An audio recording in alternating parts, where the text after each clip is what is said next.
Well, generic drugs are supposed to help us save money over brand name medications, but now some generic drugs are skyrocketing in price, 600, even 1,000%. So how is that even possible? Joining me now, Dr. Pat Salber of the Doctor Weighs In. Dr. Pat, thanks for coming on. Appreciate your time. Tell us, I thought generics were supposed to be cheaper, full stop. What happened? Well, for many years, generics have saved consumers and health plans and other payers a lot of money, and they are still, in many cases, cheaper than branded drugs. But there's been a remarkable escalation in price over the last number of years. And as you said, we're seeing prices be 50%, 100%, 1,000%, even 6,000% higher than they were prior to the escalation. Well, I'll give you a specific example. There's a common heart medication out there that went from $50 to $1,000. Now, that's just out of a lot of people's budgets right now. You simply can't buy that. What's the explanation out there? Why is this happening? Well, I think the drug that you're talking about is digoxin, and that's particularly shocking, I think, for physicians because digoxin has been around for centuries. It's a plant-based drug. It's always been a very inexpensive drug, and now we're finding that the prices have gone up, and people are seeing $300 out-of-pocket expenses for a drug that used to be, they're used to paying $1 or pennies for.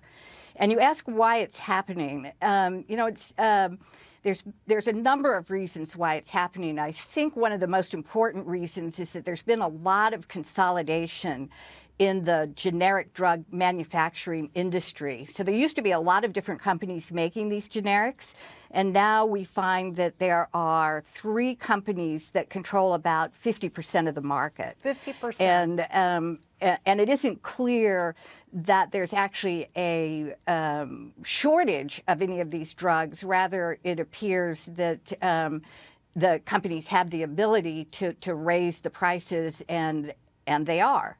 Wow. Well, I know, the anecdote in the New York Times story was something like a doctor writing on an insurance form. Are you kidding me? Because of the big price rise. So, I mean, it impacts people at all levels. And I know folks are having a hard time trying to fit this into their budget now. Do you have any suggestions for people?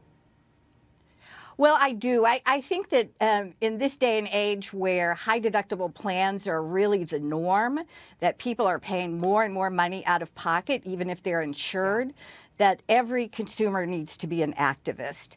They need to take control of what's going on. And so I'd say all the way from the moment that the doctor suggests writing a prescription for you, that you say, geez, doc, do I really need that drug? For example, if you have back pain and you're getting a prescription for a pain medication, ask the doc if there aren't some alternatives for that. How about yoga or stretching instead of, having to spend money on a drug? So that's one thing that consumers can do.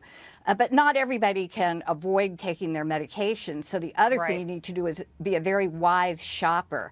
So instead of heading to the closest pharmacist, my suggestion is that you head to your computer or you head to your cell phone and you shop around and try and find the best price for the drugs. Because not only have we seen an increase in the price from the manufacturers, but there's a wide range of pricing at the retail level, at the pharmacy level.